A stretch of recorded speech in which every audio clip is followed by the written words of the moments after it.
And we are live. It's your one, the only L Selector back at it today. Today we got a special one, honestly. Some breaking news occurred earlier today, and the news was that Toronto Raptors have fired Nick Nurse today. They fired the coach Nick Nurse today on April 21st, 2023. The reason behind the firing, it was the wall, it was written on the wall, honestly. It was only a matter of time. It was only a matter of time before Nick Nurse was relieved of his duties. And to be honest with you, it makes a lot of sense. A lot of sense. Shouts to the one, the only, my guy Matt Nagy in the building. I want my Bulls to get him, but we extended Donovan way too early. No, I hear you on that. I hear you on that. There's going to be some places he's going to be heading to. I've already heard the speculation. I knew this was going to happen. I knew it was going to happen. It was only a matter of time. The reason why I knew it was going to happen was because it was written on the wall, and Nick Nurse was he indicated something that time when they were in seventh seed. He basically said something like, "Oh, I'm going to reevaluate this. I'm going to reevaluate the season and find out what's going to happen." Da da da. So Nick Nurse wanted to pack his bags and get out of here. His time was up, and he knew it. And he knew he's tied into a bunch of other coaching gigs.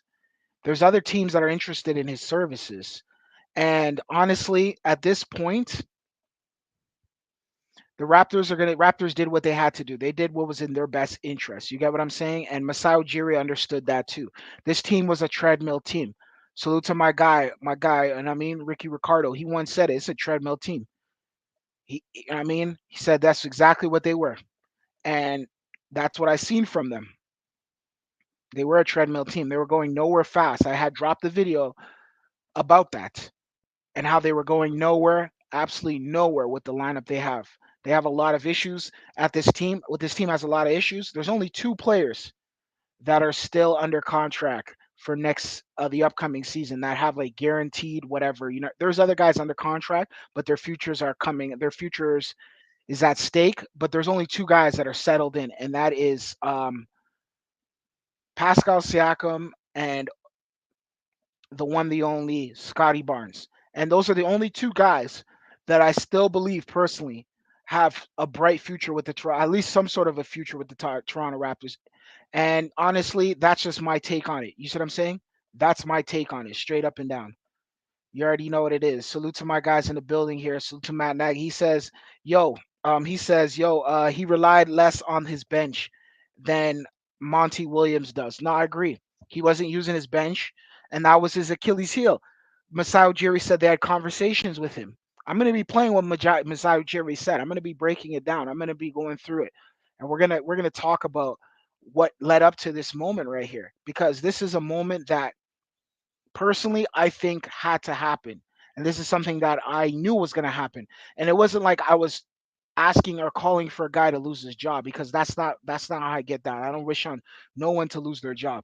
But at the same time though, it's kind of like we're at the point where it's just like we're looking at a team that is horribly horribly coached. Too many pieces, but not good coaching. And then also the chemistry was off. Masai Ujiri said something very clear there. He said that he didn't like the brand of basketball that was being played. And I said it off the drum. I said they play a bad product. It's a bad product when you watch the Toronto Raptors. It's a horrible product. The product isn't good. Like looking at them, they're not even a piece. It's like going to a restaurant, eating somewhere you don't like the food. That's what we were getting in Toronto. We are continuously going to this restaurant and the food was horrible.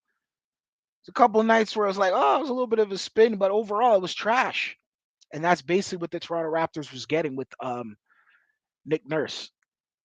And it's just not. I'm not going to sit on here and blame just Nick Nurse, because it's just there's a lot of other factors. Trust me, this offseason there's a lot of guys that need to go. We're going to go into that shortly.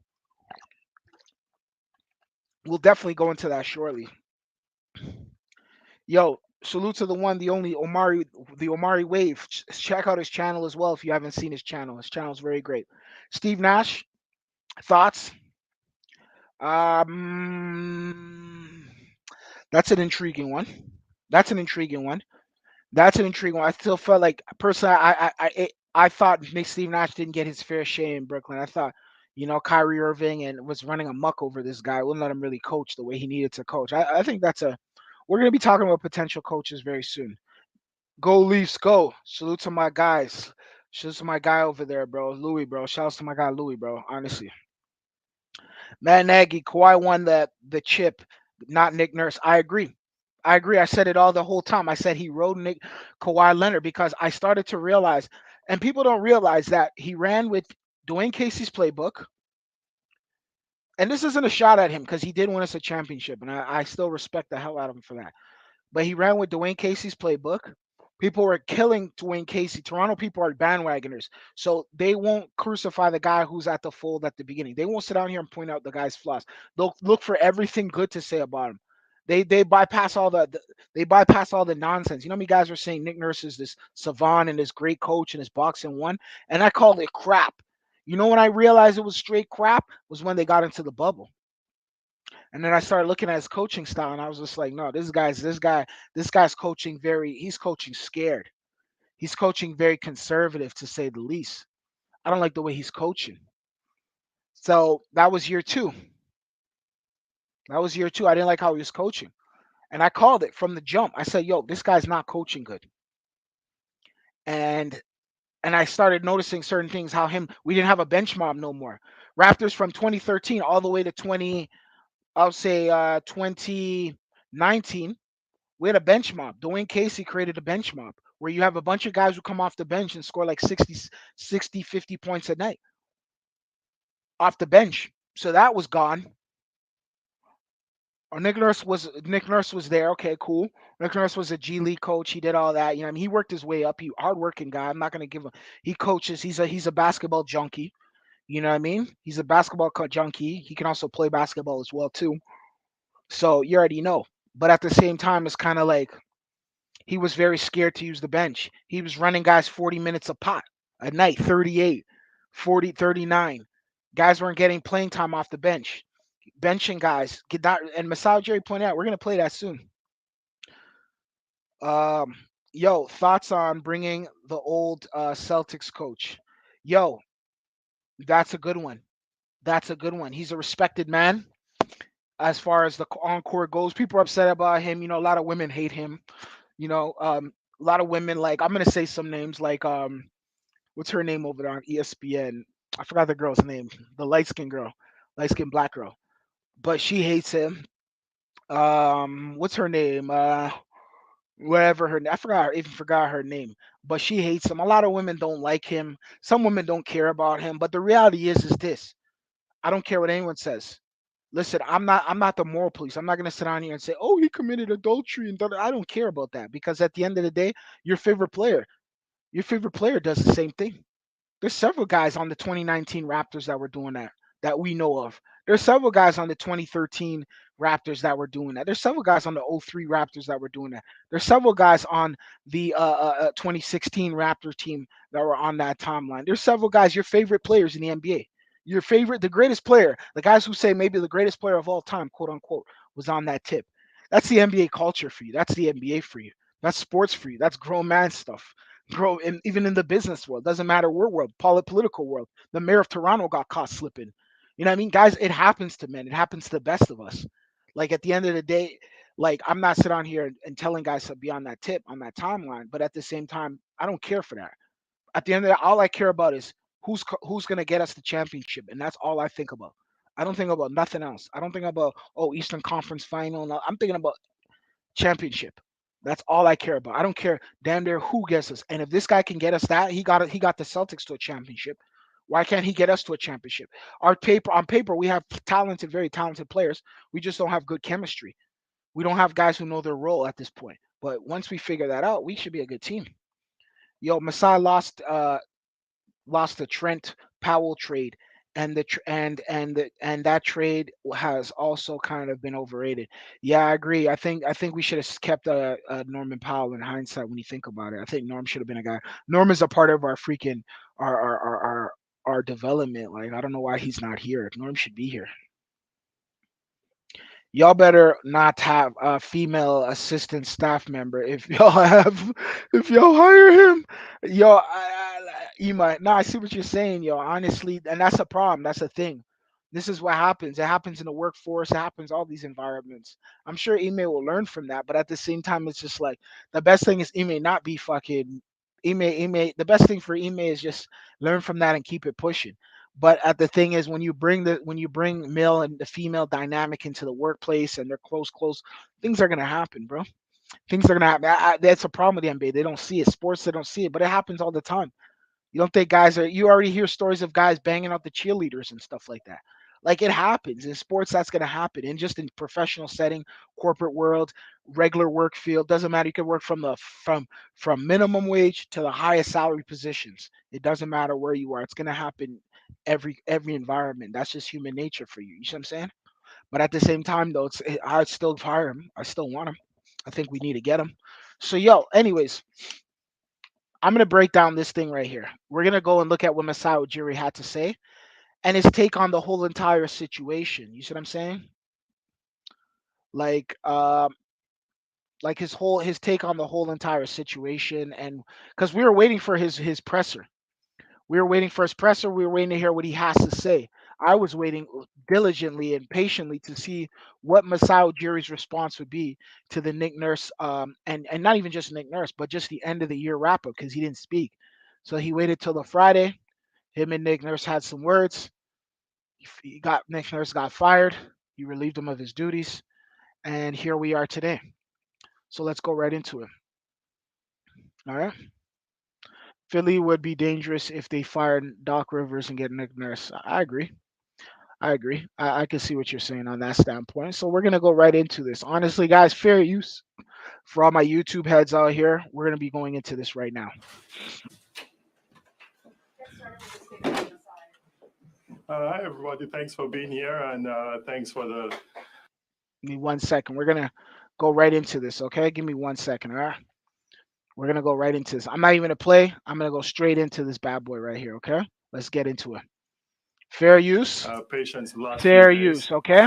We're gonna I decipher think what you all Masao saw Ujiri was the saying here. statement today. We decided to part ways with Coach Nick Nurse. We want to wish Nick Nurse and his family the best of luck.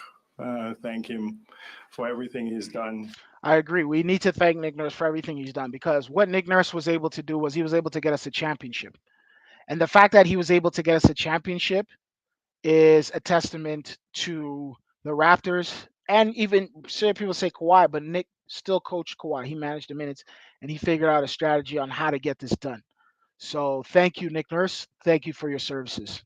In this organization, including helping us win incredible championship, incredible 10 years. So um, tough, tough times, and had a great conversation and conversations with Nick today and the last week, and really wish him the best of luck with. So you hear that? They've been having conversations. So this isn't like, oh, yeah, man, he just one day woke up and was like, yo, you're fired.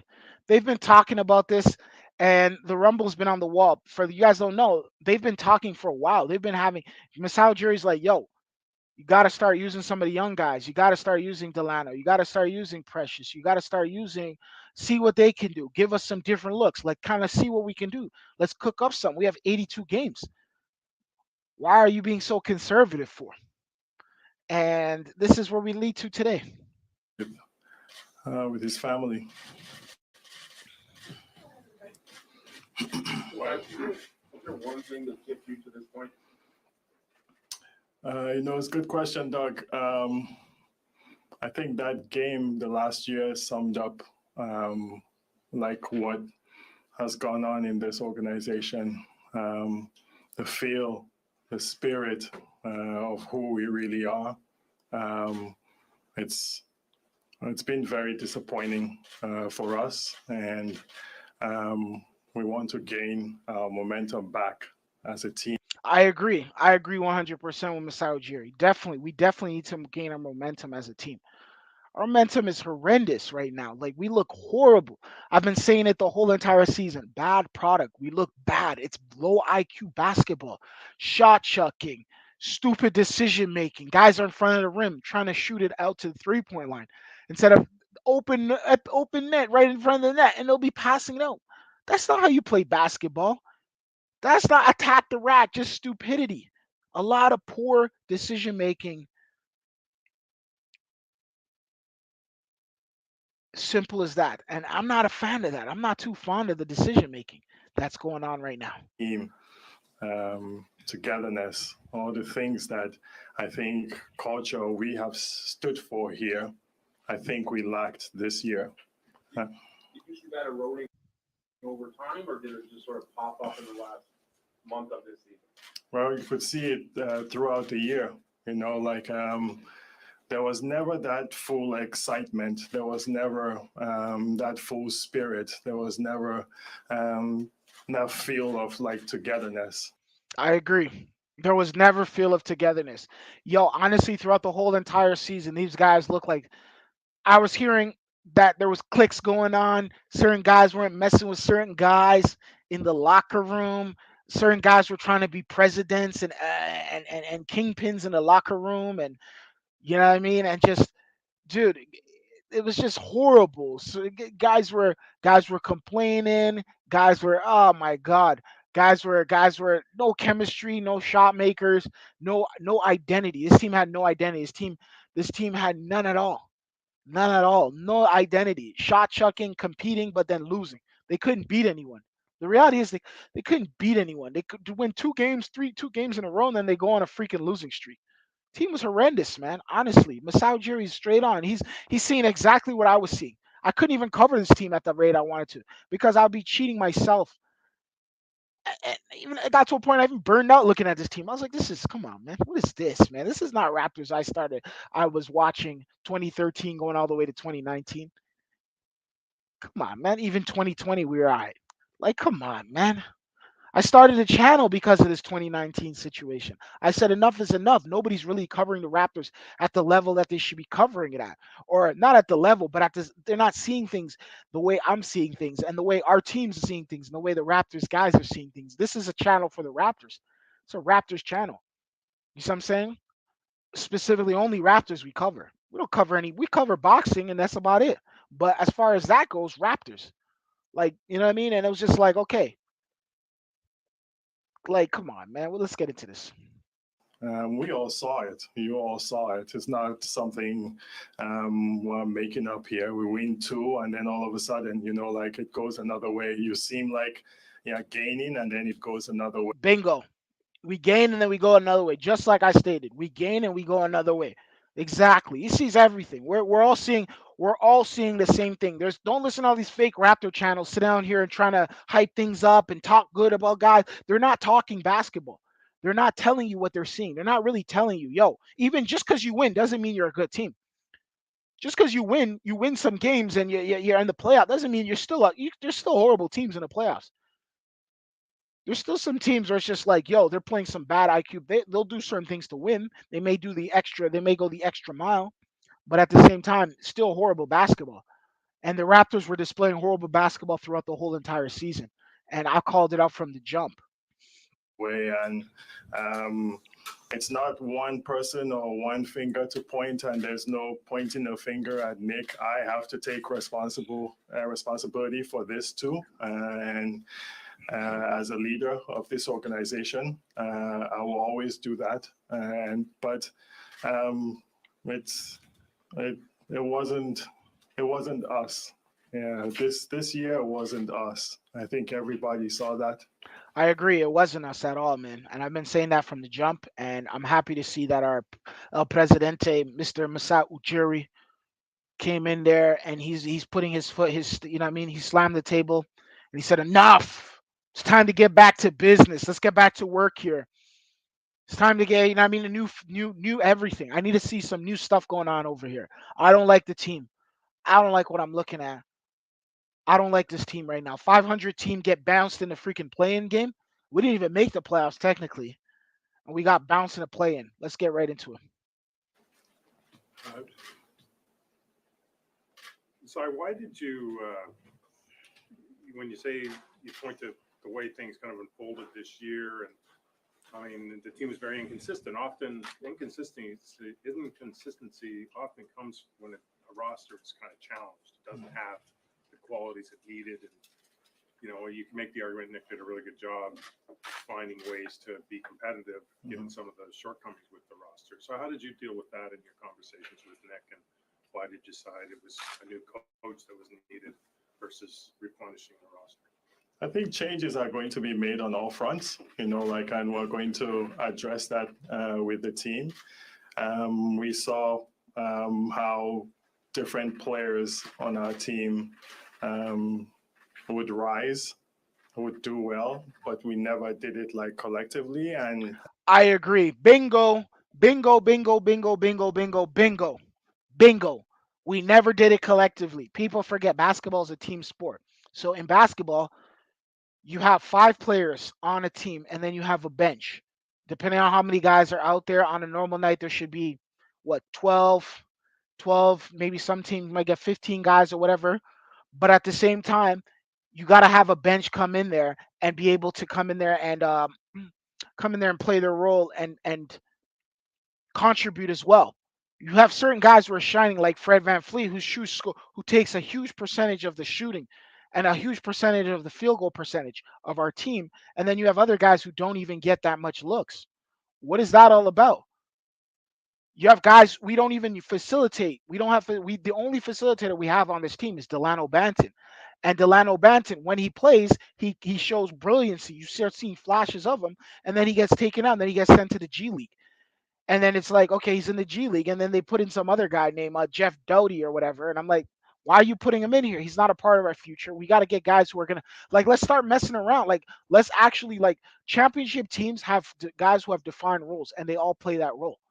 So if we're gonna be a championship team, why are we experimenting? Why don't we just get guys to have their role, know their position, and let them run with it? Why isn't Delano Batten playing point guard? Why isn't Scotty Barnes getting a huge amount of more shots, more looks? Why isn't Fred Van Fleet facilitating? Why isn't um Jakob Pertl getting the ball? Jakob Pertl's a Raptor. He got drafted here. He played several seasons here, got traded, and came right back home. This is where he's from. He's back. He went to develop over there in the Spurs, and now he's back home. He came before when he was here. He was skinny. Now he's all big and brolic and stuff.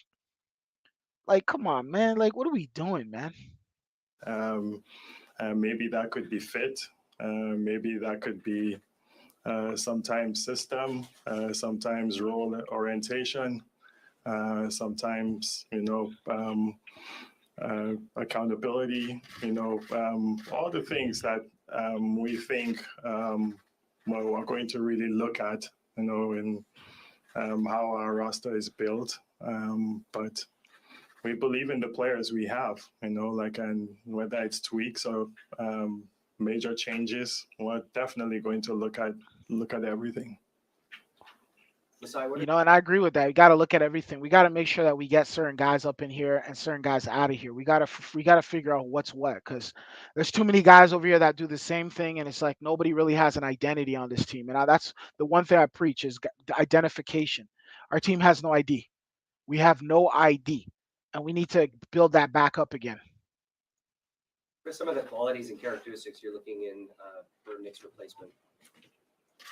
We're going to go into that right after we get through this. To be honest, we haven't gone through that exercise yet. It's going to be a lot of conversations just internally, talking to Bobby and the crew on some of the things we're going to need. Obviously, looking at the roster and the fits, but we gotta build spirit back here. Like the culture, those things that bring us together. Like to move like we've always done here, and we need that back. This is very crucial for us with our culture. Again, I'll continue to say that it's very vital for us to have incredible energy, that lifts people and gets us to work together. Like how difficult build next few years and see how that goes. Knowing how competitive you are and how much you hate to lose, how difficult was this past season? I think it was difficult for all of us, Steve. Everybody, it's really difficult. I never look at honestly, I never look at the last 10 years. Like all I think about is how you win. Like I almost think that sometimes we almost have to like validate the championship we won. Like that's how much we have to win here. Bingo, bingo, bingo, bingo. That's how much we have to win here. You have to validate your championship. You have to defend it. Some people, what happens is if you win it one time, some people are going to be like, it's a fluke. Some people are like, oh, these guys were a one hit wonder. But if you continuously, constantly do something, then what happens next is it becomes repetition and it becomes you guys validate like, oh snap, these guys won multiple ones. You don't want one banner and it was just like, okay, you're able to do something one time. You want to be able to do something several multiple times. And I agree with Masai Ujiri on that standpoint. Like, yo, we need to validate our championship. We need to go out there and at least have, I say personally, in our glory days, technically, I think we have the talent. We could have won at least 3 championships. I still think maybe with the whole DeMar DeRozan situation, that one kind of fumbled. I think there could have been at least one championship there, but the thing left. LeBron left the East, so that kind of left the East wide open. But now Kawhi left. Kawhi left too, which left the East even more wide open too. And then on top of that too, it was kind of like it's been open. The East been open. This is where Giannis Antetokounmpo got his championship. You see what I'm saying? And then it was just kind of like that's about it. Since we won the last championship, Giannis Antetokounmpo got a championship in the East. And then who else won in the East? That's what I'm trying to say. So it's kind of like we got to go out there and get one more. And I believe that we're going to win again in Toronto. Yeah, I feel strongly about that. But to watch us play this year was not us. I did not enjoy watching this team play. Neither did I. And I like the fact that Masai Ujiri's owning up to that and letting us know that, hey, I did not like the way our team played. I did not like the product that was out there on the court. The product was not good. It was horrendous at that. And I agree. He didn't like it. It was horrible. Horrible, horrible, horrible, horrible. And I keep, emphasizing how bad the product was. And it's good to see that he's talking about it too. And I think that spoke loud and clear to everything that I think went on this year, and it bothered all of us. It bothered coach too, but sometimes we have to make change and we have to move forward. We're about winning here, and I think we've not only said it, we've at least tried to do it. And I agree with you 100%. And one of the key components of, and I could tell Nick Nurse maybe sometimes was the voice. The voice burnt out, and Nick Nurse did everything he couldn't do. But at the same time, it was just if he just expanded off the bench, if he just tried more things. I get it. Certain guys need their role, certain guys need to score. But he was too conservative, yo. And it was that shit killed him at the end. Like it really did. that's where we're going to continue to go. Sorry, I was just saying, you said the team was lacking the energy, the spirit, and culture. Did you have discussions with players before making this decision to part ways with Nick? And was that something that was expressed from players? No, to be honest, like we met as a front office staff. We met with Nick continuously after the season was over. And that was the process. That's our process here after every season, as we evaluate. But we had conversations with players when they were leaving, and they expressed themselves in many different ways, And again, it's not one thing that you can't point the finger at just. I agree. You can't point the finger at anybody. It was a team effort. It was a collective. This whole entire situation was a collective. It wasn't one guy or two guys. It was everybody. one thing. But yes, they express themselves about many things. You mentioned system earlier, and that's something that Fred kind of talked about last week. Is that said he thinks it's time maybe to rethink the identity and the style of play. He mentioned chaos and offensive freedom specifically. Is that something that you agree with, and is that something that you'll strongly consider when looking for the next head coach? Is You hear that? They spoke with Fred Van Fleet. Like Fred Van Fleet is some sort of freaking general manager or president. He's don't get it wrong. Nick Nurse is one of the big factors, but Fred Van Fleet plays a huge part into that. And we're gonna go into the Fred Van Fleet effect and what the style of play that he is playing that is leading to what the Raptors are today. Fred Van Fleet is equally responsible for the chaos that's going on in the Toronto Raptors organization right now and the style of play on the court. This is the Fred Van Fleet is one of the reasons why we don't have as much wins as we can potentially have. But we're gonna go into that too. Fred Van Fleet, don't worry about it. We're gonna get onto you too, bro. You're not the president, nor are you the manager, nor are you thing. You're a point guard, and you're not playing that position at the level that it should be. that next identity or style of play? Yes, it has to, like, whoever we're interviewing, whoever we're bringing in, like, has to, convince us of, like, a good style of play that we think, like, will fit um, us, fit our culture, fit at least some of our players or the players that we have. As you guys know, in the NBA, you can't make every change, all at once. So we have to build through this. Yes, like style of play is going to be really key, like to what, how this new head coach like defines what he wants to do here.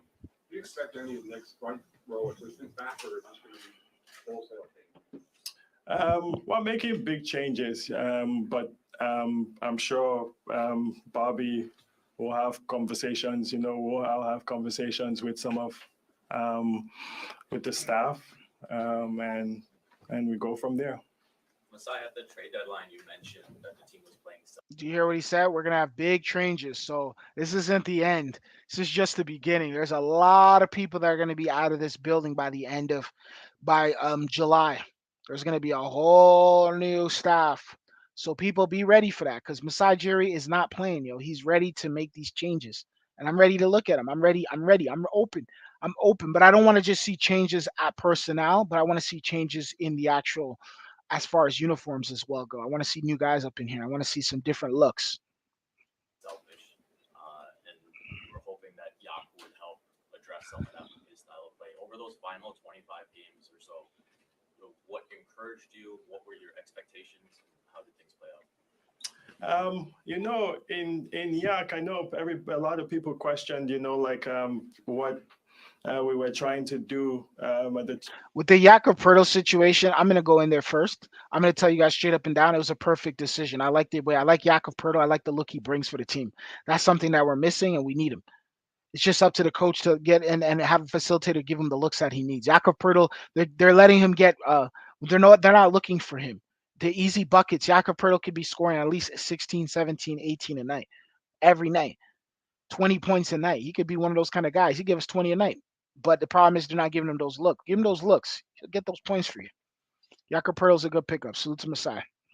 at the trade deadline. And just to explain it again, the way the NBA is situated now is there's a lot of parity in the league, I think we see, and you don't necessarily have to tear down your team, like to build it back up. And I understand the draft, and I think there are ways that we can get into there. I think we have the abilities to draft well, but getting a top 10 center in the league that I think fits with our team in terms of a lot of the things we needed to address. Number one, selfishness.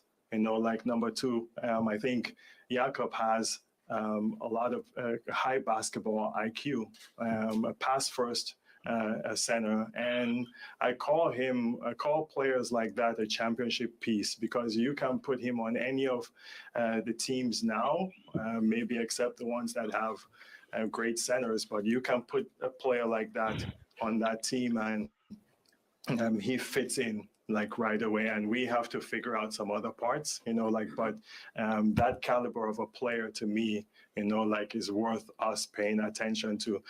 I agree. I agree. I agree. I agree. I agree. If you know basketball, you know that a guy like Jakob Poeltl is necessary on your team. A lot of players would, a lot of teams would love to have a Jakob Poeltl type. They would love a Jakob Poeltl type on their team. So Jakob Poeltl is a great pickup.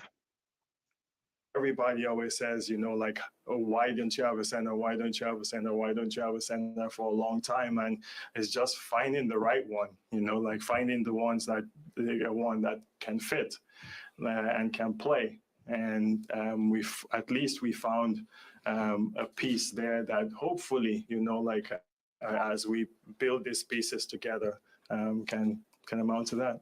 Are you happy with the way that the younger players on the roster, the guys in and out of the rotation or with 905 have been developed at this point? I think the answer there is no. All right, so we're gonna get to the comment section very quickly. Masai gonna throw him under the bus. Ime Doka, nah. Shalsima. Who's gonna be our next coach? Salsa 6 kind of TV. Good question. Not too sure who's gonna be our next coach. We're gonna find out very shortly. Masai Ujiri needs to. Some people, there's a lot of speculations, but I don't know. I can't tell you who's gonna be our next coach. There's a lot of people that people want to see. There's people that people want, but I don't know. I don't know. Obviously, like some of them played more than the others. I think out of all the young players, maybe Christian got maybe the most opportunity. Can't tell with the top of my head with minutes, but with Malachi and Delano and Ron and Precious and all the young players we have, I think one of the things we talked about was maybe utilizing some of these players like a little bit more, giving them, like a room to actually show if they have or if they don't have. And I think we didn't do so well, with that this year. And I've been saying that for the longest. We did not do well. We didn't develop our young players. We did not develop the young core. And because we didn't develop the young core, there was a lot of issues. There's been a lot of issues. You could see it in our game, the way we play, the style we play, and stuff like that. So, we have a lot of work to do. Honestly, we have a lot of work to do. This Toronto Raptors team has a lot of work, straight up and down. That's my thought on everything. That's my take. But we have a lot of work. Finally, that bum Nick Nurse is out of here. God. Yeah, damn. That dude was he played like vagina, played the damn bench. Now I hear you, brother. I hear you, bro. I hear you. Honestly, 6 kind of TV. I hear you, bro. He did not play the bench. He didn't do anything. And the Masai's even talking about he was breaking it down, saying, we didn't use our guys at the level that we could have used. That hurt us and it hurt us in developing our young players. Exactly. We stunted our young players' growth this year. The young players got destroyed this year. Delano Banch and Scotty Barnes did not improve. They didn't show any. It was literally like a leap year. Like they missed a year because of the way the big three plus the coach. The big three is Pascal Siakam, OG Anunoby, and Fred VanVleet. Malachi Flynn, no development. Delano Banton, no development. Scotty Barnes, no development, and even Precious Achua, no development, and also what's this other guy's name over here? Christian Koloko, no development. So guys didn't even develop properly on our team. There was no development going on. Now they have to wait till a whole another summer to come back. For what? These guys are the ones who should be starting. These are the ones who should be taking us over. These other guys should be getting ready to go. If they got rid of Norm Powell, then it's time for to get rid of the other 3 as well. There's a foundational element, but it's very opaque. How do you rebuild culture after part of it has been lost? Specifically, what can you do? I think it's by making major changes sometimes, and this is a major change we've made. There are things you have to shock, you have to hit, you have to. I think there has to be some kind of friction, some way, to to do that. The culture here has been honestly like we love it. It's incredible. I think we follow the culture of an incredible city, people, humility, everything that we stand for here, togetherness, and we lost some of that, but I don't think it's nothing that we cannot build right back up again. Some of this stuff sometimes, when these things happen, not winning pronounces it a little bit more, but we believe like we'll get right back, even if it's slowly back to where we feel that we can be as an organization and as a team. So just following up on that, do you see it kind of as a parallel to 2018 when you needed that friction? Nick Nurse mess up our young players by acting like a I've never seen a coach so to play the bench. No, I hear you on that. Yo, I definitely agree with you. He definitely was. It was scared. I noticed that from the bubble. That was my first indication of this guy doesn't use his bench, and it's been like this is a this is a song. This is an old song that keeps getting played. I've been speaking these same tunes for a while. Nobody's been listening, but now Masai Ujiri had enough. You know what I mean? He gave the guy the benefit of the doubt. He sat around, let him do his thing, but it's time to move on, yo. And that's basically what he did. Let's get back into this. And obviously made the coaching change in the big trade. Like, how do you compare the franchise now to that point? Honestly, like I never look back, like maybe one day I'm in a farm in Nigeria, like 20 years from now, like I'll be able to look back at those things. I don't look at them like. So they're talking about the 2018 team where the debacle happened and it was so much friction going on, and the end, it was just the end, right? They ended up trading DeMar, firing the coach of the year in Dwayne Casey, and he went to Detroit. He ended up getting fired from Detroit. DeMar DeRozan went to San Antonio, then went to Chicago. Jakob Poeltl went to San Antonio. Now he's back in Toronto, and Nick Nurse became the head coach. And how surprisingly that it took everything came back in full circle. What happened next was DeMar DeRozan ends up coming to Toronto to play in the playing game. He eliminates our playoff series, our chances going to the playoffs. Nick Nurse ends up getting eliminated and getting fired. Jakob Poeltl's back in Toronto, and Nick Nurse ends up getting fired from Detroit. So it's just like everything comes, everything goes, everything just circles again. That, like I always want to look at like what we can do, like how we can build this thing to be, how to win, like we always want to win here. It's that's what sports is about, and so honestly, I don't compare and look back, that was different era, different time, different, some different players, and hopefully we can build back to where we're at that level where we want our culture to be. Is there anything you can take from that coaching search to this one that you learned along that way, or is it just two different situations now? No, I think the coaching search is different, like. So the coaching search is different this time. It's not the same. It's not like, okay, let's get a new voice off the bench, assistant to come in there and coach. Now it's a new guy. Now it's a new game. So it is what it is. We're gonna find out. We're gonna find out what's gonna happen. I think Teresa, Dan, Bobby, they did an incredible job in just detailing like the process of what we go through in finding a next person to do this job, and we're actually even learning more to see what the nuance of these kind of processes are going to be. And we'll put that in place, like I'm excited about that, because you get to meet people with different minds and different types of thinking, with the mindset of winning. Do you have a timeline in place? Not yet, Doug. This has been hard, like the last week and a half, and I think once this day has gone through, then I think later on this evening we can begin to like attack all those things then. You don't want somebody by draft lottery or.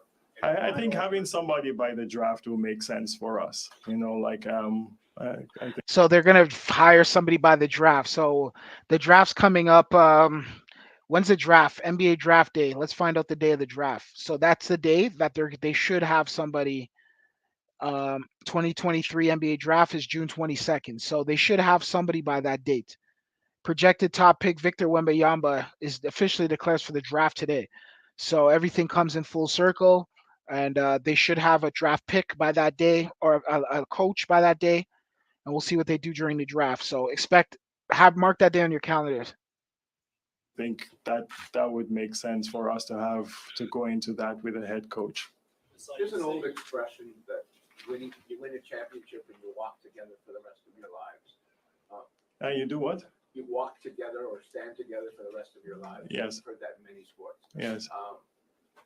Knowing that and knowing what happened here, how difficult emotionally was this party?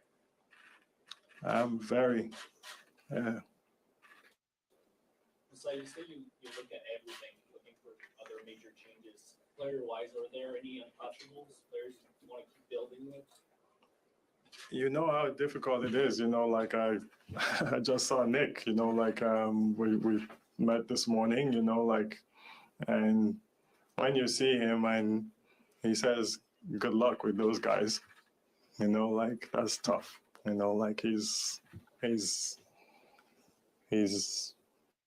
He means well. He said, "Good luck with those guys, yo." Nick Nurse is like, "I'm out of here. Good luck with those guys." Nick Nurse will probably get another gig. I think he's going to get the Houston Rocket gig because I know Houston's interested in his services, and I think Houston needs him to bring some discipline to that team. That team has no discipline. So, wish him the best. But it's time to start thinking about new coaches, man. And we mean well for him too. There was nothing contentious, nothing. It was actually an unbelievable thing to go through that process, with him and the spirit that he had, through this. So I commend him for that. I commend Bobby too, for that. The whole organization, you are right. We're bonded in something that will never, ever, ever, go away. Why did you feel the need to meet with Nick, not just this morning to let him go, but through this process? You had 82 games in 5 years. Mhm. And, what were you hoping to accomplish or learn, and why was he willing to participate in these meetings this week? What was the process there? Because of the year we went through, because of what we've gone through the last 3 years, it's not been easy, with everything, and I have to look at myself too in the mirror, with these things, and I think we're winners. We want to be winners here, and we're detailed. We're just a detailed organization, and if a coach or an employee or a player is not offended by the details and everything we're going to go through, we're going to do it respectfully. We're going to go through that, and you to me, you have to do that. He's a great basketball mind. So we really have to do that. We have to look at the future, and things that will help us also, as I said, this is humility, right? This is us as human beings and sports bringing us together. We all have to get better. We all have to get better, but winning and the future is where we have to look. I agree. Winning in the future is where we have to look. That was a perfect statement by Masai Ujiri. We all have to get better, and winning is the future we have to look at. We can't sit down here and look at the past. We got to move forward. And in order for us to move forward, it's time for us to make changes. The Toronto Raptors have to make changes in that organization as far as the players go and personnel. Nick Nurse, we can't just sit down here and fire Nick Nurse, and Nick Nurse was the problem. We have to find. I agree. We have to find a new point guard. We have to figure out we need to start using our guys that we have. We need to utilize Delano. We need to utilize Precious. We need to utilize Malachi. We need to utilize Christian. We need to utilize Jakob. We need to utilize um, these guys. We need to. Scotty's not being Scotty.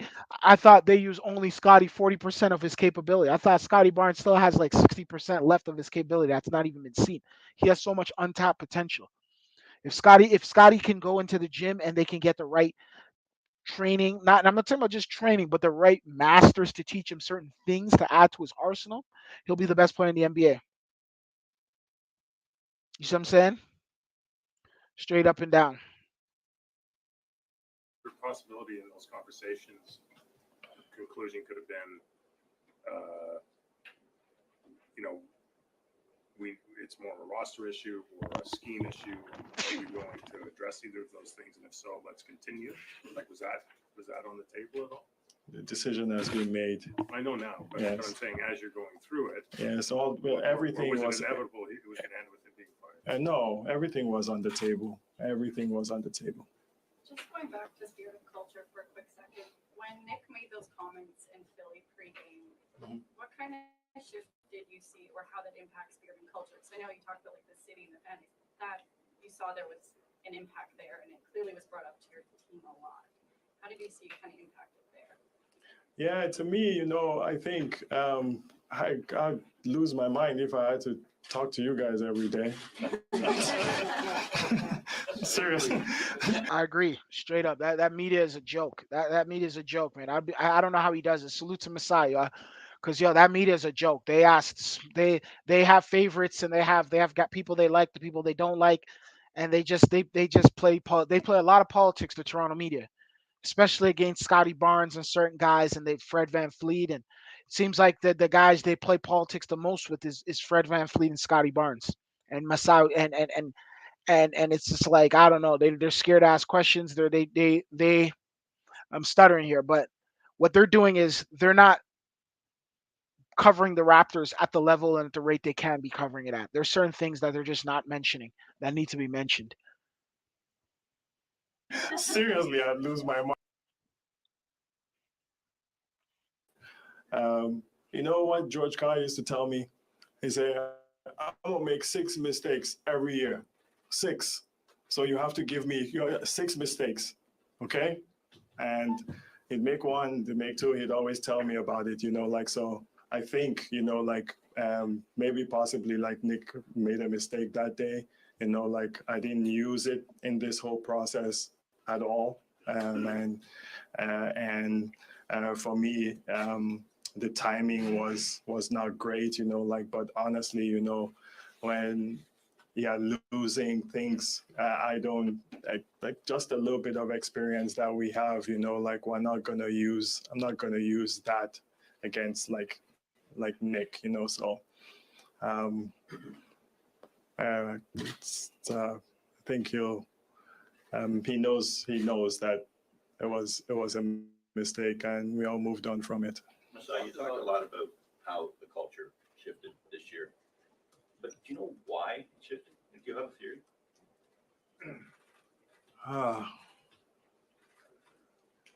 It's a good question, Mike. I think sometimes there comes a time when there's a little bit of complacency, I think. And when there was a little bit of complacency with us, I think some selfishness seeped in.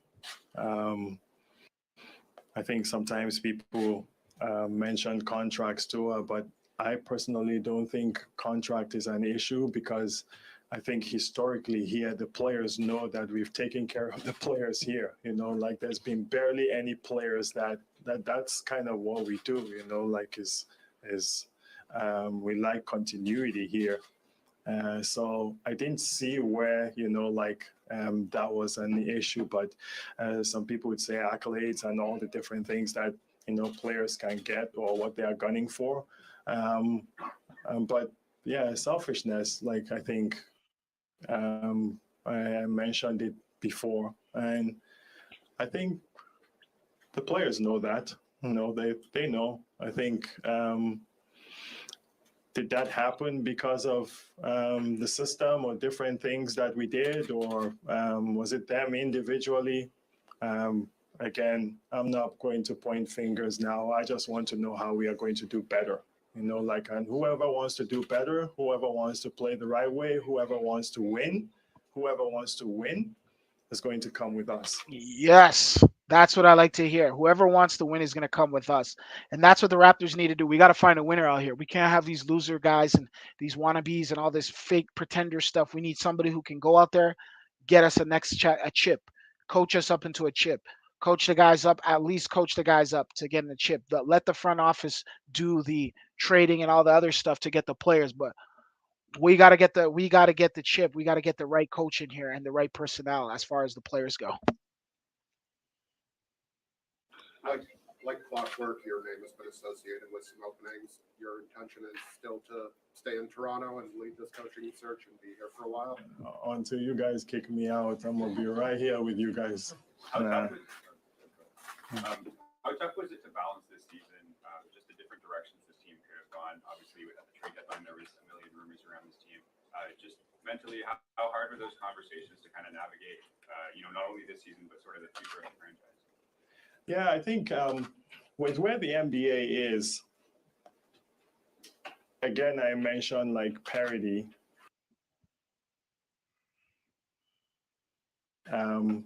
At the end of this season, I said it before, there's going to be 29 disappointed teams, no matter how you look at it. And I think the trade deadline is a hype machine. There's a lot of hype around. I agree. If you think you're going to build a championship on the trade deadline, you're sadly mistaken. The trade deadline, you get you acquire a couple pieces, but don't think you're going to be like get some sort of, especially in the NBA. NBA trade deadline's a joke. It's not that serious. People hype it up like, oh, this guy's on the trading block. Nobody really moves around. It's guys you don't expect to move around. Some draft picks and some cash is moved around for the most part. Maybe you'll get occasionally from once in a blue moon, you may get a big name that comes in and out of the trade deadline. But outside of that, though, makes no sense. That's my opinion. People need to stop hyping up the trade deadline. Build the team that you have. That's what you're going to have to run with.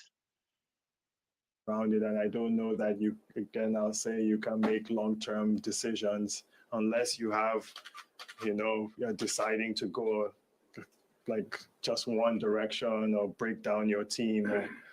So I think a lot of the options we had at the end at that time will be available for us, at the end of the season. Masai, you guys were coming off such a high the previous season. When did you feel that things started to shift? Even last year, when you're a growing team like us, did we kind of overachieve a little bit? And then this year, where do you measure that? With what happened last year? Honestly, like those few first games when we came in, you went in thinking you can win any game. I think we had the confidence of that, and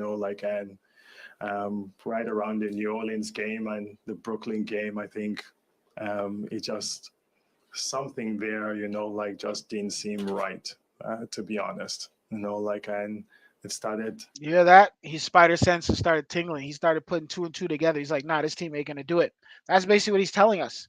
This is what he's telling us, that this team isn't it. He knew off the rip.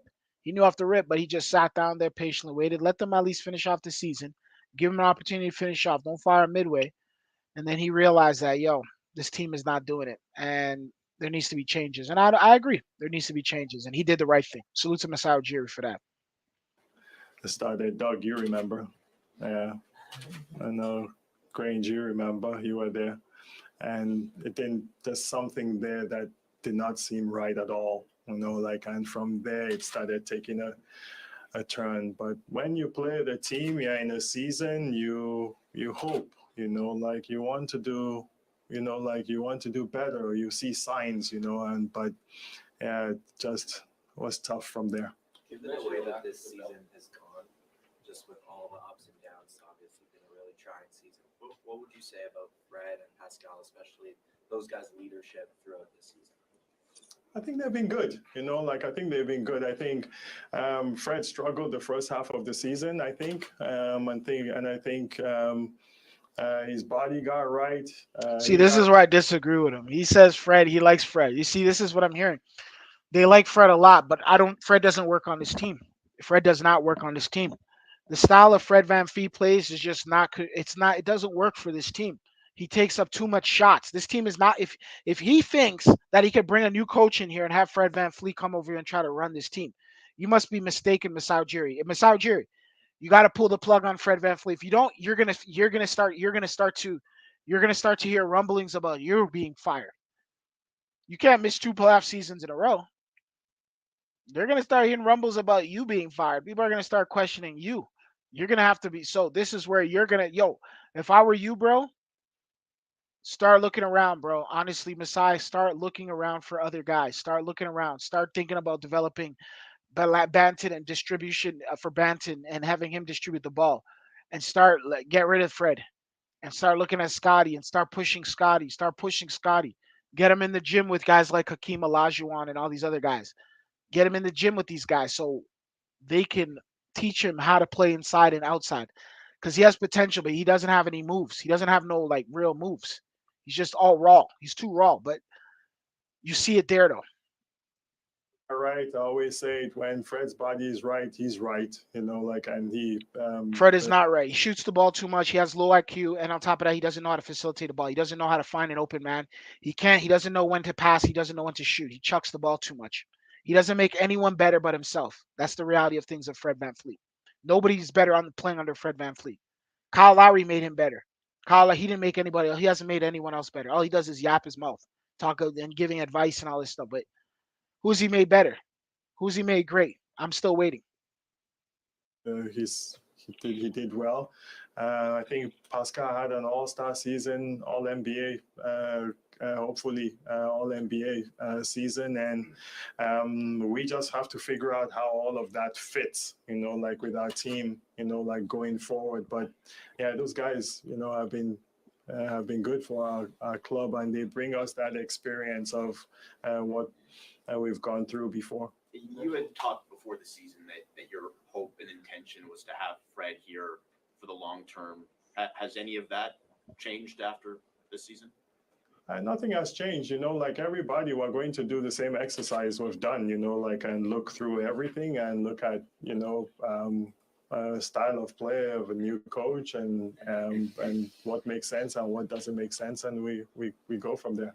When considering hiring a new coach, obviously winning results aside, what's the number one quality that you're looking for? Is that style of play or is that another aspect? It's a good question. Yeah, character, quality of a person, I think energy, what kind of energy is are we going to get? Because we need that now. Discipline, style of play, just so many things that we're going to look into as we start this search. You mentioned the lack of development at the back end of the roster. A lot of people are specifically concerned with Scotty's. There was reports about work ethic. There was reports about meeting with him. Do you hear the propaganda? They're concerned about Scotty. They're concerned about Scotty because Scotty's concerned about his team.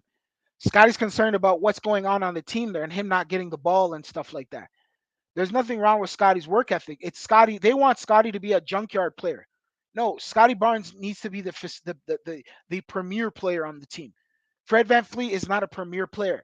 And I'm sorry, but sorry to bust your bubbles, Raptor fans, but Pascal Siakam shouldn't even be a premier player there. He's a third option on a team. He's not even a second. He's a third.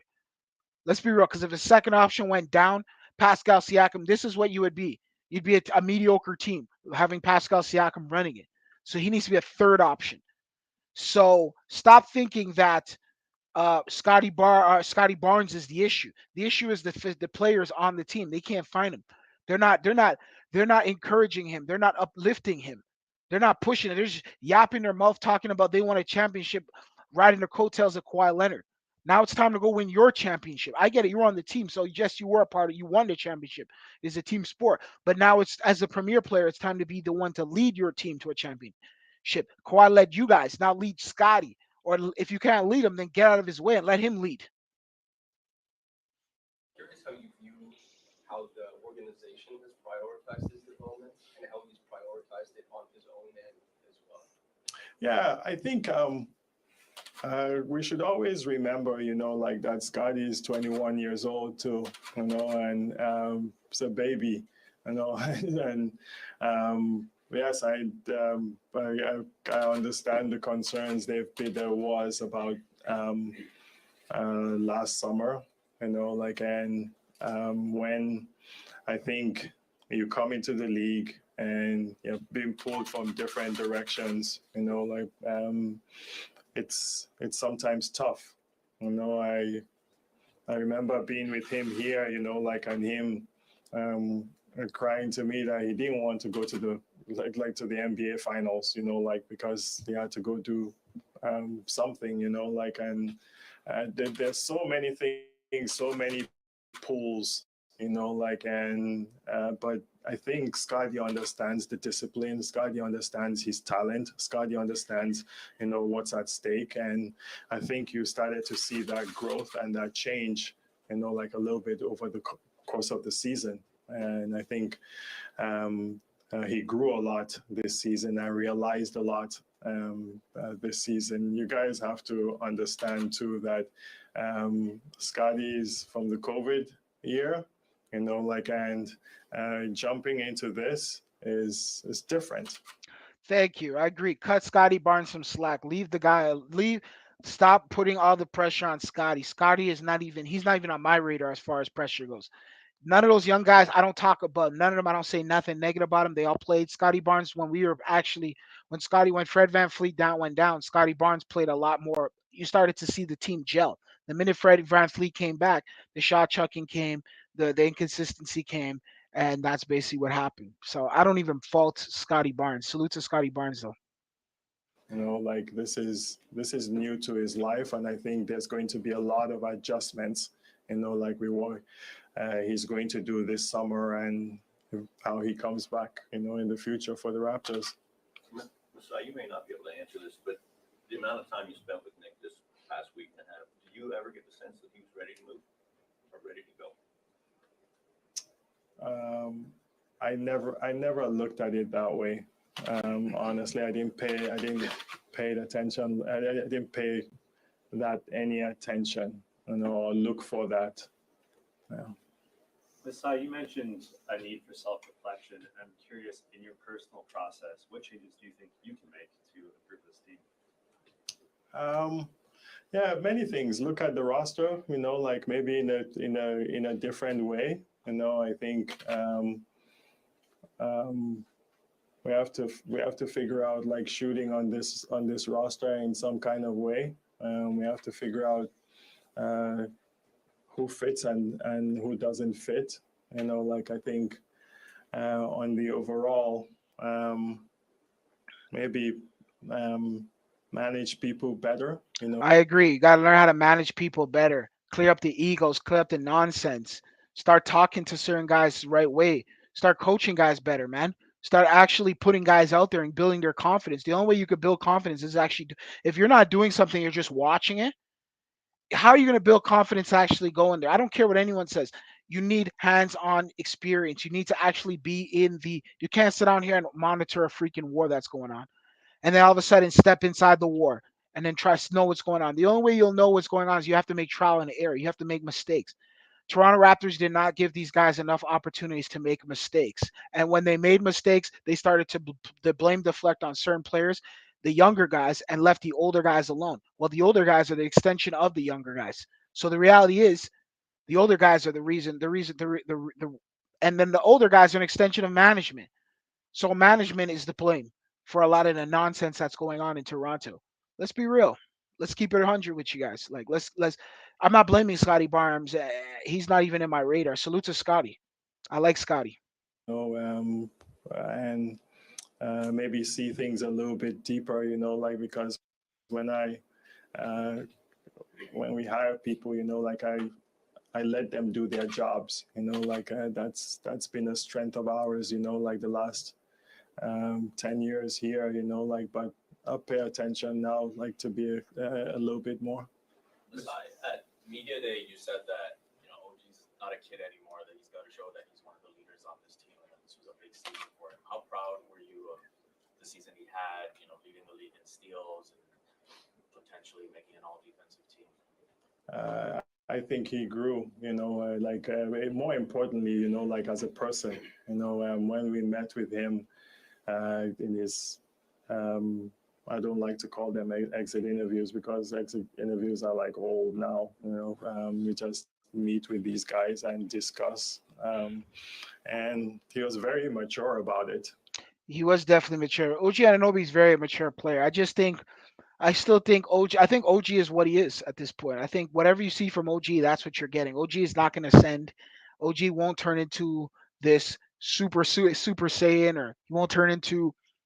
I thought his trajectory could be like as far as like I thought OG would be like the next like great Raptor player, great Raptor legend, like takeover player. But OG's not even that. OG's just a solid player. I think OG wants more than what he can do. He can't do what he wants. He can't do what he can't. What he's his expectations. He wants a higher role on this team. This is the highest role he's gonna get because at the end of the day, it's just like when he plays for other teams, he gets injured too much, and on top of that too, the consistency is there, but it's not at a high level. So it's kind of like he's kind of like in that Malcolm Brogdon category of players. Malcolm Brogdon, good player. He won Rookie of the Year. Malcolm Brogdon, a solid player. But at the same time, I don't think OG is going to send from that.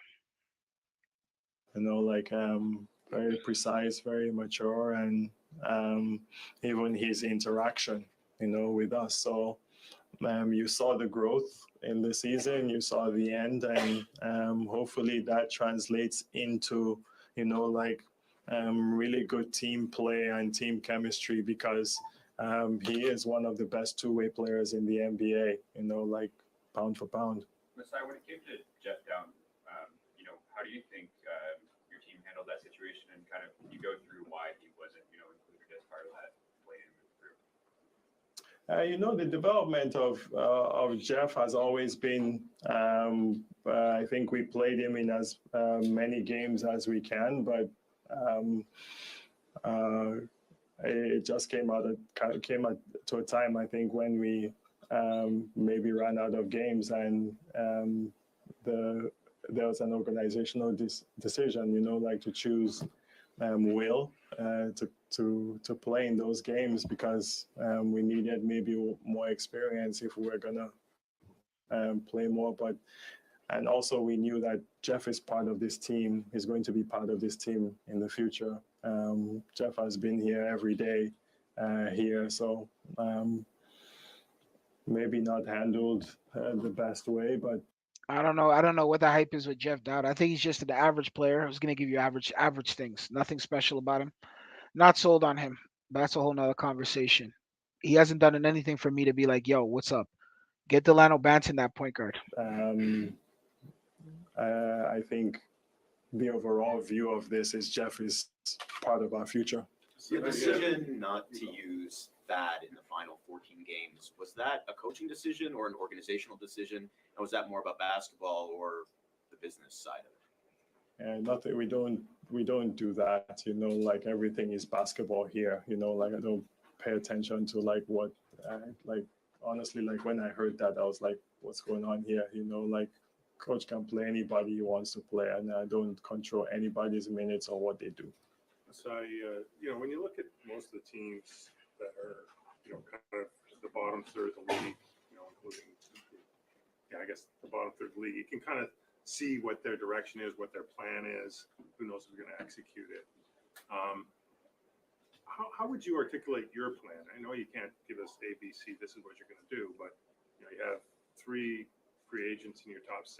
You're down a draft pick. You're down, I think, 3 second picks, and coming off of your pretty disappointing year. So, how to an outsider, how would you explain what your plan is, what your trajectory is, given that set of facts? There were 26 teams in the NBA a week or 2 weeks before the playoffs that could possibly make the play. I agree. 26 teams. I don't know what this Doug Ali or Doug, whatever his name is, saying over here, bro. This guy just trying to pretend to make fake thing. Fake tough questions. Come on, bro. What are you asking right now? playoffs. Uh, there's parity in the league, and I agree. There's a lot of parity in the league. Nobody knows who's going to win the NBA championship. Nobody. Nobody even knows who's going to the Eastern Conference Finals. So the fact that people are sitting on here, this guy's coming out here with these kind of conscious or comments just tells you everything right here. Okay, straight up.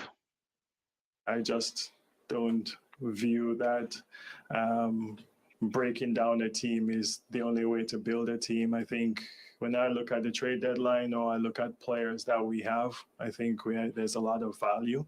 When you talk about the pick, I think we got something that's a huge piece. So I don't consider it that we lost a piece. We got Jakob Prudl by it. And in terms of plan or building a team, you continue to build, you continue to win, you continue to build these young guys to get better. And I think they're getting better individually, but we didn't get better as a team. So that's on me. Thank you. Thank you. Thank you. You got guys who are shot chucking, guys who got way better as individual players, but as a team, what happened? You see what I'm saying? What happened? I'm trying to find out what happened exactly. What occurred? What occurred with the team? What happened? What changed? What happened? Nothing happened. This team got worse as a team. And that's what happens when you have guys who play individual style basketball. But that's a whole nother conversation. We're going to continue on with this. And we'll figure it out. If our players were not getting better or didn't have value, or then I think there would be issues. But our players have value and they got better individually, but we didn't get better as a team. Lastly, when I look between 41 wins and 47 or 48 wins, what's the difference? And I remember in Denver, when I was in Denver, you can win 51, 56, 50, whatever we won there. Kobe Bryant was coming to kick your ass. Bingo. His Denver days, guys were winning 50 games, 50 games. Those teams winning 50 games, 50 plus games, and finishing in like 8th in the East, 7th in the East, 6th in the East.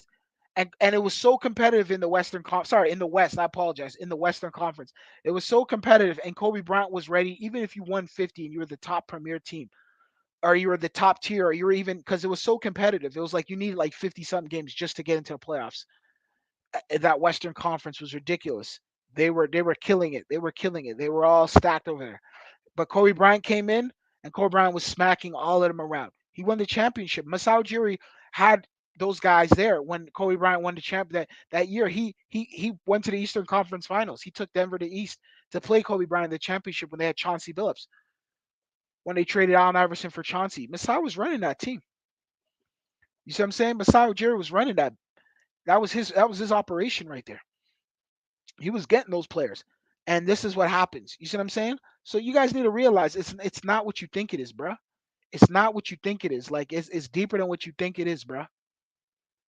Honestly, it's deeper than what you think it is. So you guys need to realize that it doesn't matter how much games you win. It's what you can do and how you play in the playoffs and the championship. It's very simple. Straight up and down. So you guys need to realize that, like honestly. Yeah, every day.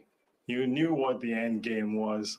Do you know what the end game of this playoffs is going to be? Guarantee you, nobody knows. Not one person knows who's going to win this year. Yeah, can't say.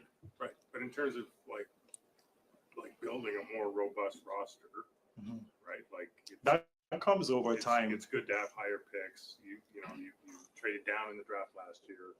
You know, the pick. Other teams went the other direction at the trade deadline, and then they're well ahead of you in the lottery, as an example. And absent the ability to draft really good players or really good prospects at the top third of the draft, let's say, how do you kind of find that next player that can fit with a group where your top two players are almost 30 or 30? You build up to that. I think we still have draft picks going forward, trades. getting better. You never know what's going to come your way in this league. Um, at the end of the season, there's always a player that wants to move or wants to change. That's right. So guys need to just be stay optimistic. Just kind of keep your eyes open, listen to the chatters, hear what's going on, and guys need to start thinking about pulling, jumping on squads, seeing what team they could play for, or teams what players they can get. Like we have to just keep our eye open. We may not get anybody, we may get somebody, but at the same time, we're not going to get the mark. We may get a marquee guy, but we may not get a marquee guy. But we need to just start basically preparing, getting ourselves ready for what we could potentially get, and that's what the Raptors need to think about doing as far as the management and the as far as that side goes, straight up and down. And they gotta start. We have a lot of assets, we have a lot of pieces that are tradable, so we need to start to utilize that. And that's um, the new free agency, basically. Yes. Everybody wake up to that. Everybody says, "Will free agents come? Will free agents come? Will free agents come?" Free agency doesn't happen anymore, really. The new free agency is players change teams. Players have a lot of power now, even when it comes to the trade market. Like they often push their way to certain teams. So when you talk about the culture and all of that stuff, how important is it to become an attractive market to those star players who might eventually hit the trade market? Like, how much of a focus is it just to, again, be an attractive market for those teams? I think will always be an attractive market. Like I think that's sometimes a little bit overrated. You know, I think will always be an attractive market. It just depends on the player and the type of player. You mentioned Scotty's youth, and to take him as he is as a young player. Do you think his personality meshes with the guys who are sort of who are the most experienced and at the top of the roster with your team? Sometimes those things show when you're not winning. Last year, I don't think there was a concern about that. I think that's fair. I think your question is fair too, but we'll get it back together to winning. And again, Bobby, we're going to look at fit, and changes that we can possibly make.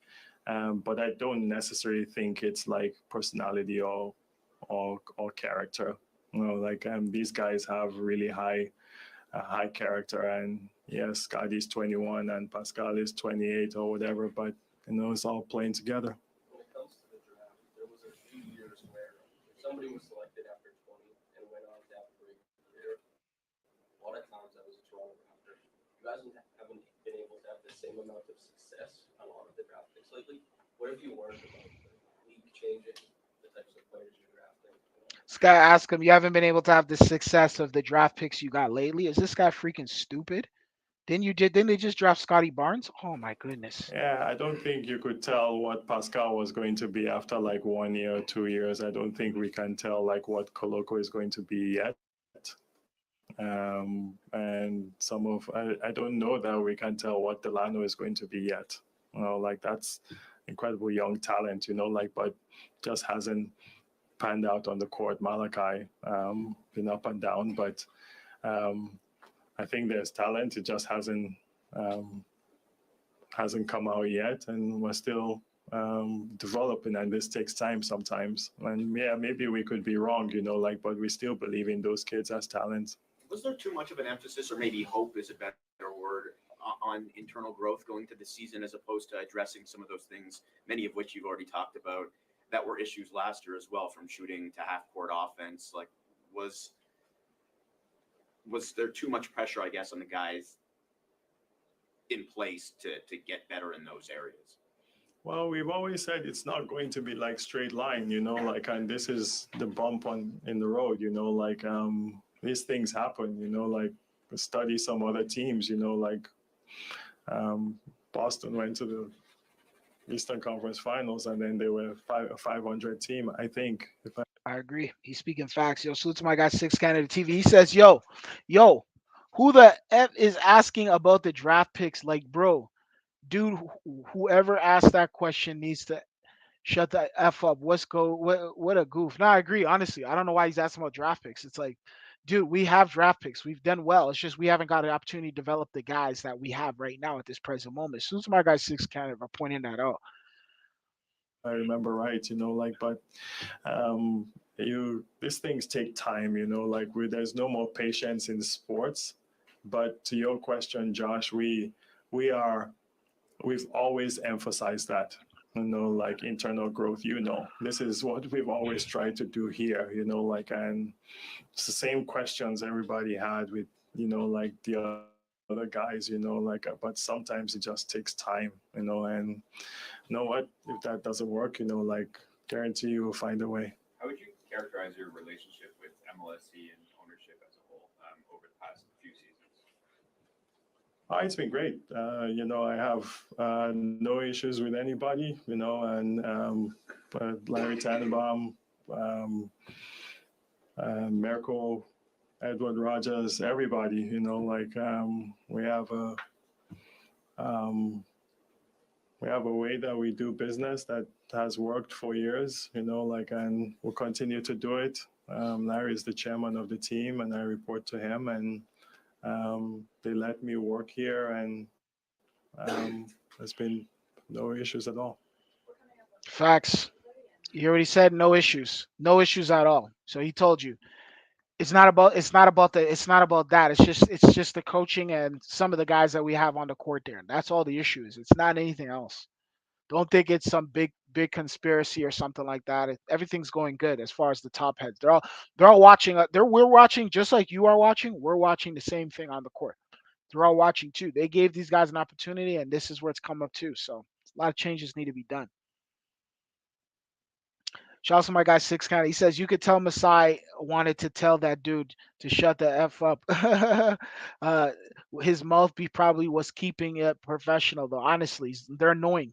They are very annoying. You're right, Six Canada. They are very very annoying.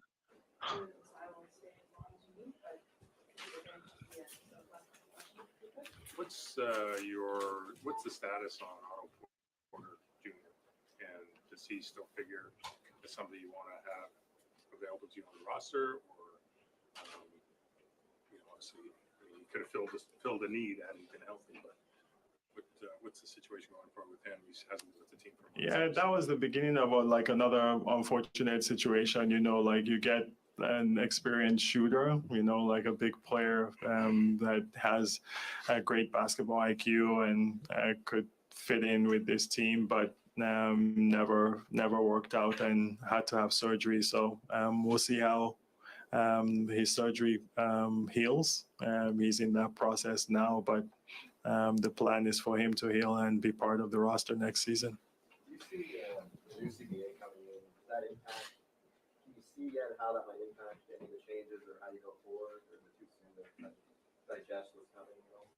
I think it's too soon, and I'm not sure I'm even allowed to comment on anything. So you've seen the last 2 seasons building around forwards, right? And then sort of talk about that a lot in the media. Building their own what? Forwards. Okay. 6'9" forwards, sort of that. Mhm. What have you taken away from the strengths of that strategy, and what are some of the weaknesses of that strategy? Well, these strategies, we talk about them, until you win, it's not working basically. That's what I've learned. I know, even the way Golden State played, I think George Karl played that way, Donnie Nelson played that way, D'Antoni played that way, right? And until you win, it's not. Exactly. That style Golden State played is nothing new. All you guys like, oh, look at them playing positionless basketball and shooting threes. Now other teams are doing the same thing. The problem was is just they ended up getting the championship from it. Now everybody wants to copy it. And I think that style is not going to work for every team because not everybody has a Steph Curry, not everybody has a Klay Thompson. So teams are so stupid. They want to play like the Golden State Warriors instead of actually playing like their own team and playing to their strengths. You could beat the Golden State Warriors off your strengths. Play defense, rebound. They're not a good rebounding team. They chuck up, and when the shots aren't falling, what happens? What do they resort to? They have nothing left. That's what I'm saying. We could beat the Golden State Warriors. The Golden State Warriors is not even a threat. The reality is they're a threat in the West, but like if we had the right players, we could definitely get these guys out of here. Not, yeah, it's always going to be some kind of a failure or not successful, so to put it, like, but we believe in it, like we just have to add more shooting, and but yes, we still believe in guards and players that are less than 6'9", like it's not that we don't, but sometimes it's hard to find, like those kind of guys that um, but we still believe in what we do. Do you believe in shooting as a skill that anyone can sort of develop, or do you need to add more shooting sometimes with players who have already proven that they can shoot at a high level? I think you can develop shooting depending on your mechanics and form, but yeah, sometimes the shooters are guys that just have it, like inborn in them. The league has been changing a lot over the past, I mean, one season, two or three seasons especially. You can see that in the playoffs. Do you think that this team is still ahead of the curve in terms of building a team for the future? I'm not going to be one of those that sits here and says we're ahead of the curve, like we're trying to win, like we're going to try to win, like and be the best. Bro, this is what I try to tell you. These guys ask stupid questions, very dumb questions, and Masai's just like, bro, I want to wrap this up. Like, guys, give me some real questions, or let me jump up in my car and get the hell out of here, because you guys are asking me some dumb questions right now. Like, honestly, I'm even getting tired of these questions. I'm about to wrap this up too. In Like, the honestly. NBA, and I think we have to look forward to the next 10 years, to the next 5 years, like we have to build that. I don't believe that it happens overnight. And we've seen that, it's not. Yeah, did anyone ask questions about Fred VanVleet? Masai mentioned Fred. Masai said he liked Fred. He liked when Fred is healthy. He likes what Fred can do and all this other stuff. I don't know. Maybe I don't know if Masai's playing cards games with us or not card, but poker with us, or maybe he's not showing us his hand. He's hyping up Fred maybe to build up his trade value. So when he trades him, he can get a bunch of assets and pieces. Potentially, Masai Ujiri is a very intelligent guy, so we'll see what happens. But honestly, I don't see Fred's future with the Toronto Raptors. I don't see him. I don't see him being here very long. The style of play he plays, it doesn't work with this team, and it's not conclusive with what we're trying to go as far as the future with the young guys. Not a straight line. It's not linear. We've said that before. We're going to have ups and downs, and this one was one of the downs. Thank you very much, everybody. Appreciate it. Thank you. Thank you. And there he goes. El Presidente's out of there. Salute to Masai Ujiri. Honestly, great breakdown. He told us what it was. He let us know what time it was. As far as Nick Nurse goes, he is no longer a Toronto Raptor. Nick Nurse's time in Toronto is officially over. The Raptors, as a team, we are a team looking for a new head coach. If you know any guys that are interested in coaching the Toronto Raptors, shoot their names out, put the word out. This guy's good enough to coach, et cetera, et cetera. But at the same time, though, put out a good word for them. We need to think about, we need to start preparing for the draft and free agency. Those are the two places, draft, free agency. We're going to make some trades then. We're going to make some trades there, and we're going to pick up some talent there. That's what we have to focus with. As far as the season goes, capiche, it's done. We'll look at the draft lottery. I don't know if we have a pick this year. We may have a pick, we may not. But we look at the lottery. I should be coming up just shortly. After the whole NFL drafting's done, we'll be looking at that, and that's that. Then the NBA Finals. We will cover the NBA Finals, of course, in June. Hopefully, I might do some special stuff for the NBA Finals. I may take the act on the road.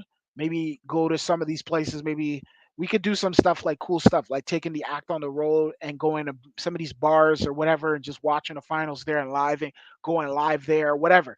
We could do that. There's a lot of fly spots in the city. We can go over there. We can hold it down over there. It's no problem. We can definitely do that. But the NBA Finals is coming up. If you guys are interested in the NBA draft will be coming up as well.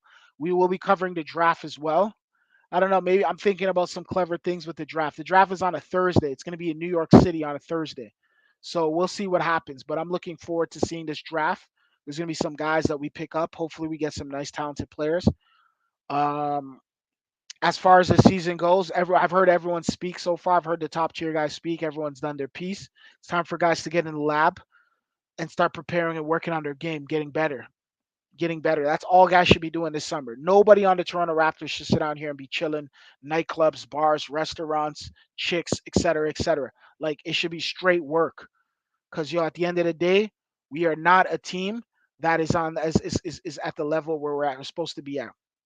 So guys should be working this offseason, getting better, working on their handles, working on their jump shot, working on their post game, working on their rebounding, working on their facilitating, working on their IQ, watching film, working on their passing ability, all that, whole 9 yards. I want to see it. Anyways, yo, I'm about to sign out of here. Salute to you guys, yo. Salute to all the people that came up. Matt Nagy, of course, the Omari Wave, Louis, my guy Louis. Salute to my guy Six Canada TV.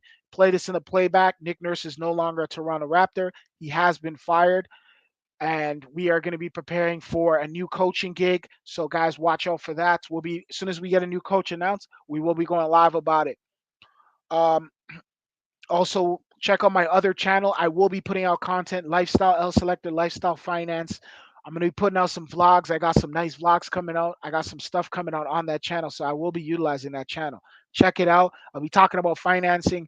I'll be talking about money, straight money talk, and also lifestyle, travel talk, and just all things in society as a whole. We'll be talking about everything, giving you guys value, give you guys just straight value, straight content. That's what I'm pushing for right now. All right.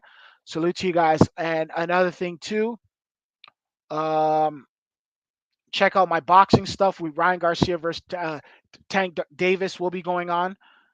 Gervonta Tank Davis. We're going to be doing that fight. We're going to be watching. We're going to be doing the post game fight reaction. That's going to be taking place tomorrow.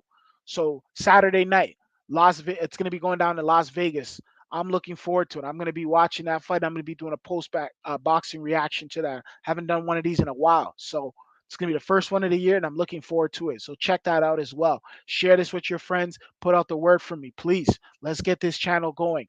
I know I was on a hiatus for a minute, but I'm back and I'm not stopping this time. All right. I'm signing out. Salute to you guys. Salute to my guy Six Canada TV and everybody who subscribe, everyone who follows, and everybody who's just contributing. And check out the second channel. We are dropping content on that second channel. So check it out, please. Peace.